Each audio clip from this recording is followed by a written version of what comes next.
Welcome to Brawl Till We Fall.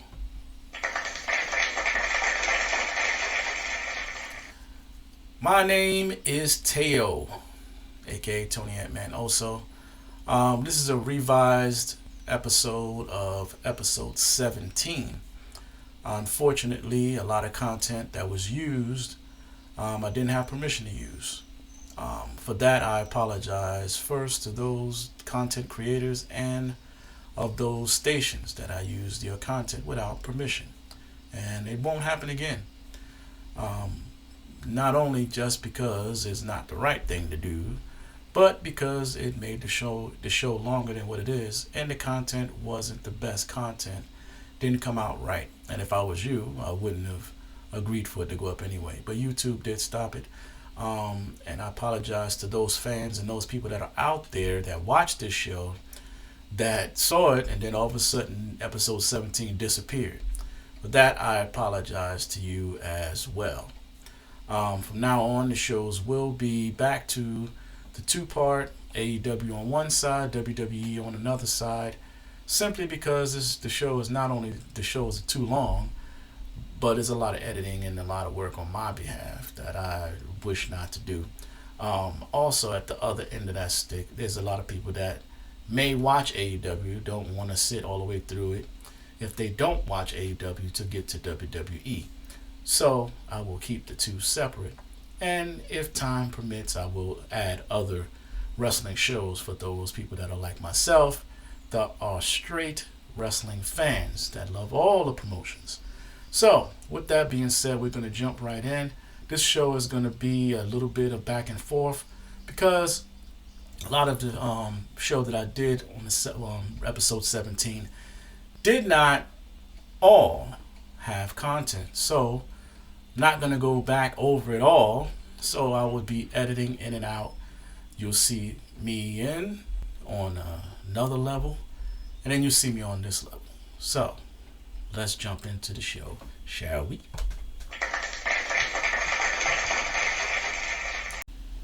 All right, let's get started. We're going to start off with AEW. And I want to say this: AEW don't miss when it comes to its pay-per-views. It gives some of the awesome pay-per-views, and in this pay-per-view, all the titles were up for grabs, all of them. They didn't miss in this pay-per-view, as none of the pay-per-views in the past they have never missed. One specific match I want to just put emphasis on, and that's Will Ospreay versus Bryan Danielson. This was a very hard-hitting match. It was an awesome match. Will Ospreay won, but I want to give a shout out to Bryan Danielson for bringing it. He really showed why Will Ospreay is one of the best wrestlers. And he defeated the GOAT. Bryan Danielson is the GOAT, and he defeated him. What I want to say is this.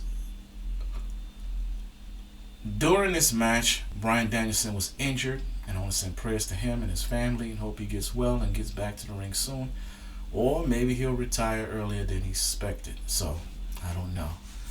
But moving along, I'm just going to run down who won and who lost and some things in these matches that happened. We had Toni Storm. She retained her title. That match, I wasn't too. Anyway, but we have a new TBS champion, Willow Nightingale. She defeated Julia Hart, and that was a good match, great match, loved it. The ladder match for the AEW World Tag Titles, the Young Bucks defeated FTR, but it wasn't without help. One person I didn't think I would ever see back in the AEW ring again, and that is Jungle Boy Jack Perry. Yes, he made an appearance, came out of the blue, and shocked the world. So with help from him, yes, they won the championships. They are now the new tag team titles, which means that all of Elite have belts, because that brings me to the Next match which is Okada defeated Pac to retain his AEW Continental Championship. So he's still got his belt. They got belts. Everybody in the Elite now have belts. Next was Roderick Strong defeated Kyle O'Reilly for his AEW International Championship.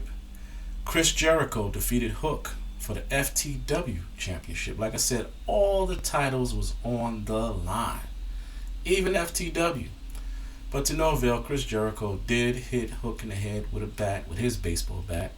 Hook just wouldn't give up, honestly. That was a hard-hitting match. Hook showed just how strong he is for a kid and his weight and size. He took it to Jericho, and trust me, there's going to be some repercussions coming when Hook gets himself together. House of Black defeated Adam Copeland, Mark Briscoe, and Eddie Kingston. And as I always say, always bet on black. So that ended off AEW Dynasty. Then we're going to come down to AEW Dynamite. So in every pay-per-view, it's always the show after the pay-per-view. Whatever show comes on after the pay-per-view, and in this case, AEW's Dynamite, is going to be something that's going to kick off something, especially a pay-per-view like that one with titles changing hands and things that's happening. I'm going to say that AEW Dynamite was a hot show, and it ended even hotter than the show itself. It started off with Moxley. Moxley came out, and he came after the biggest, like he said, he wanted to go after the biggest one in the group, in the Don Callis family, and that was Hobbs. And he went after Hobbs, and he defeated Hobbs. Not an easy challenge, but if anybody can get the job done, it's definitely going to be Moxley. Swerve, he defended his title against Fletcher. That was an interesting match. And as Willow Nightingale was in the ring celebrating her title win, Mercedes Moné came out, aka the CEO, and she interrupted, and she inadvertently slaps Willow, which Willow was heated. That almost came into a big brawl. Let's talk about Will Ospreay once again. He entered this gauntlet match after this brutal match he just had during Dynamite. You would think, you take a break. Nope. Gauntlet match. He defeated a few challengers for the Roderick Strong's AEW International Championship. So he won, and he's going to be challenging him at Double or Nothing. So that's going to be interesting. But the highlight of the evening was Jack Perry asking Tony Khan to come to the ring. You think, it's going to be some business where they, reinstate him or something simple. But, he gets in the ring and says some things to Tony, and then he gives him a hug. But when he looks at the camera, you can see something was about to happen. And sure enough, he hits Tony Khan in the gut. And then out comes the rest of the Elite. And you think, they with Tony and they're going to say, no, you can't do stuff like that, Jack. No, they beat him down. Now, I understand. Listen, like I said before, Tony Khan is only using he's using the format from WWE. Vince McMahon did it with Stone Cold Steve Austin. There's always a manager or owner of a company that's going to get involved, especially if they want to boost ratings. And this right here is leading up to a storyline slight different than what you would see in WWE, but not. Remember, there was the executive team and all of this stuff that happened back during the Attitude Era. So I see similarities, but a little slight differences. And there's different people. So let's see how this turns out. To no avail, you see him, they had a actual NFL draft, the NFL draft, which took place a couple of days and you see him there with his neck brace on. Then on the Collision, they announced his injuries. He announced his injuries actually, and showed him with the neck brace. So he can't travel and he can't do this and that. So that's going to be interesting. Now let's move on to AEW Collision, which was combined with AEW Rampage, because it went from Collision right into Rampage. So it was a nice 3-hour show. I should say 2-hour show. My bad. All right. So AEW Collision. The highlight of the night was Swerve versus Claudio. Now I'm gonna say this. Swerve, you know you're the new champion. You went through a whole week of battles. People just came for you. So I understand you're tired. You got it. You ain't got no real rest since you won the belt.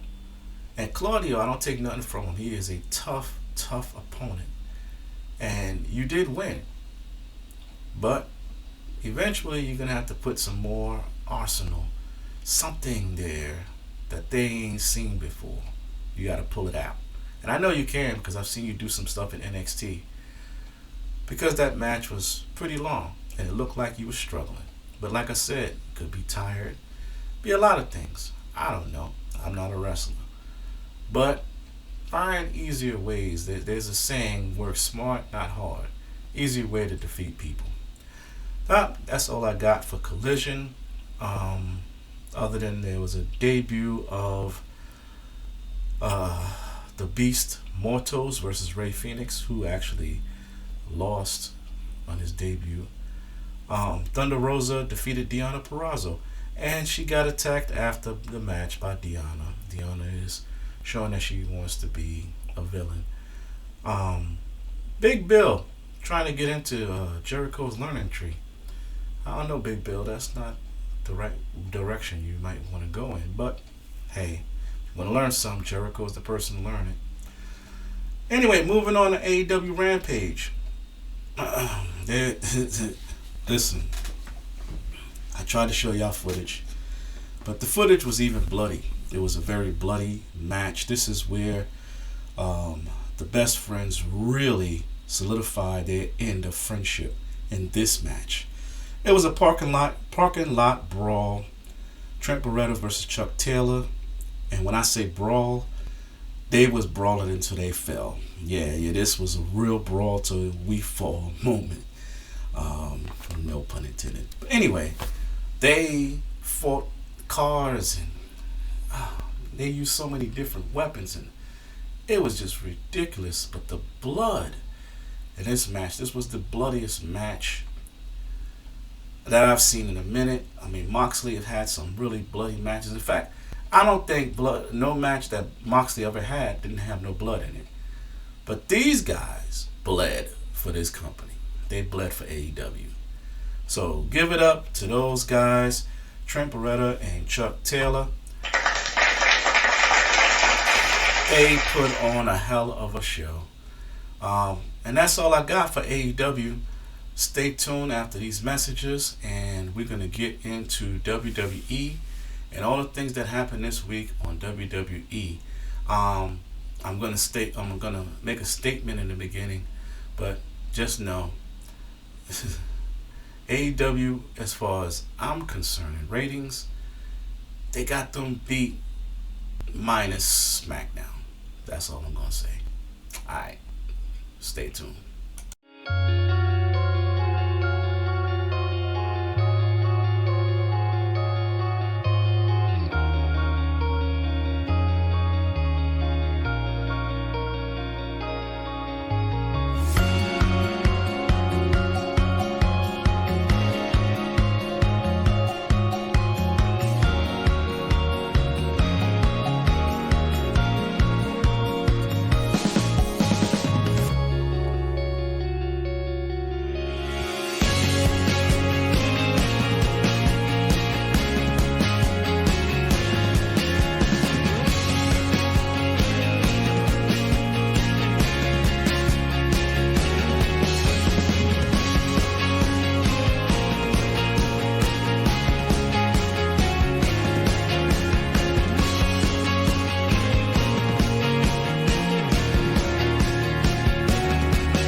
All right, we're back. Let's kick it off with WWE. I'm just gonna make my statement now, so you know, not confused. I'm gonna be discussing Raw results and NXT this week's. Oh, I should say last week's NXT, and then I'm gonna have a new Let's Talk About It show number two. It's gonna be a two-part show. First part is gonna feature the actual draft, the WWE draft, which is gonna have the results from SmackDown and Raw. And then the second half is going to have our actual predictions for WWE's Backlash. So my brothers will be there. It'll be South Showtime. I don't know if any other brothers except for my brother. So you're going to have South Showtime. Who else is going to be joining me? And Meek. Meek is going to be joining me from Wrestling World. So I have two of my brothers with me, and hopefully somebody else will join in. If not, hey, it's all good. We're going to hold it down. So that's going to happen Thursday. It's going to be airing on Thursday at 8:30 p.m. Sunday is going to be two shows. I'm breaking it up again, as I mentioned in the beginning. 4 p.m. is going to be AEW, and the premiere show, 7:30 p.m., will be NXT, SmackDown, and the results of WWE's Backlash. All right, let's get into this week. Let's go to Raw. If you watched last week's prediction show with me and my brothers, I made a prediction that did not happen. I predicted that Awesome Truth would lose the belts to DIY, and it didn't happen. They actually beat DIY, which means they're in my circle of trust now. I can build that to say that these guys actually might keep these titles longer than I thought. Even though it seems like when they win a match, R-Truth seems like he's surprised that they won, which means they may have won by accident. I don't know. But if they keep winning by accident, they'll keep those titles a little bit longer. But to no avail, we shall see what happens. All right, moving on. Gunther is in the ring. He announced that he is going to enter himself in the King of the Ring tournament to be the next King of the Ring. New Day interrupts because if you know who last year's King of the Ring person, well, was it last year? Well, I guess they've skipped a couple of years, but I don't know. But the last King of the Ring person was New Day. So they get in the ring, they get in his face, whatever, and then they get challenged by Imperium. So Imperium challenges them, and as usual, New Day whips their behind. But this time, the aftermath is a little different. And this is the highlight of the week. Ludwig Kaiser destroys his Imperium partner, Giovanni Vinci. He exploded on that boy like he stole something from him. I ain't never seen nobody get their ass whipped like that. Yeah, he got whipped. But I'll be honest with you, and I've said this before, Giovanni Vinci is a better wrestler than Ludwig Kaiser. I don't know what he was thinking about. When Giovanni get back, he gonna whip his ass. I can't wait. Alright, moving on. Sheamus, aka Hamburglar, defeated Shinsuke Nakamura with McIntyre watching his back. That's a whole clip. I'm not even gonna get into that. They're friends. Hey, I've seen others that said more to McIntyre, or should say said less to McIntyre and got their ass whipped, but Sheamus, not so much. Anyway, moving on, Ricochet and Andrade defeated Santos Escobar and JD McDonough. I am going to get into that. Dom was injured, and another thing is Dom is not communicating because nobody knew he was injured, and then he put Santos in the match for him. I don't know. Maybe Dom is faking it. Maybe he's not injured. I don't know. But we're about to find out sooner or later, because you know what's done in the dark comes to light. Anyway, moving on. yeah, Dom is about to get kicked out. The Judgment Day, I believe, coming soon. Mommy gonna come back, and there's gonna be no more Dom. All right, moving on. Highlight of the night. Again, if we go back to our predictions that me and my brothers had, we predicted that, or I should say, they predicted that Liv Morgan would be the person that win the title since Becky Lynch is known. Since since Rhea Ripley, mommy is not going to be there. So, Liv Morgan, in my eyes, should have, if it was being fair. She's the one who injured, and it would have been for a better storyline to me. However, I never saw this one coming. My pick was Nia Jax. Y'all heard it. But Becky Lynch is the new women's champion. So that means there's going to be a rematch once Rhea Ripley returns. I don't understand that. But okay, let's see where the writers take this one. All right, that's all I got for Monday Night Raw. That's the highlights for that. NXT Spring Breaking 2024. Very, very interesting. Highlights, let's go down the line. It's going to be real quick. Roxanne Perez, she defeated Valkyria and Paxley to retain her NXT Women's title. Lola Vice reveals her training partner as Shayna Baszler in the next week Underground match that's coming up. Can't wait to talk about that. The highlight of the night, though, what I was been waiting on for the last week. Trick Williams versus Ilya Dragunov. And if you don't know, he whipped that Trick. That's right. Trick Williams is the new NXT champion.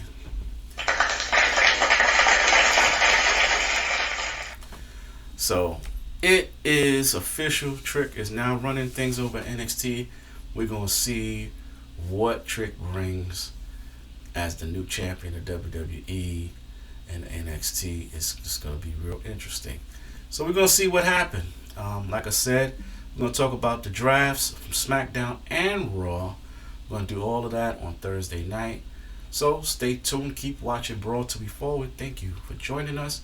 And I apologize again for this late, I should say not late because I posted it on a time, but I had to edit some things out. So I apologize again for this.